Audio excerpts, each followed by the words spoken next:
അസ്സലാമലൈക്കും. Hello my guys. ഇതൊരു night ഡ്രൈവാണ്. എനിക്ക് എല്ലാവർക്കും ചായ കുടിക്കാൻ തോന്നിയപ്പോൾ നമ്മൾ ജസ്റ്റ് ഒന്ന് ചായ കുടിക്കാനയച്ച് പോകുന്നതാണ് കേട്ടോ.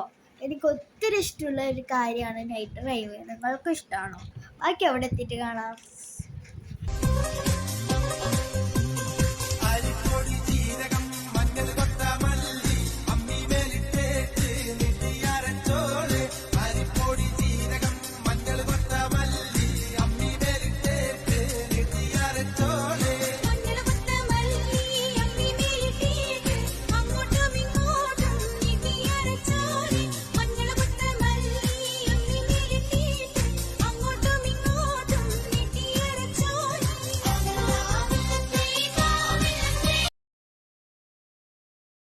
നമ്മളവിടെ എത്തിയിട്ട് കഴിച്ചതാണ് കേട്ടോ ബംഗാളി സമൂസയും സാൻഡ്വിച്ചും ചായ. അപ്പോൾ ഓക്കെ, ബൈ, ശരി.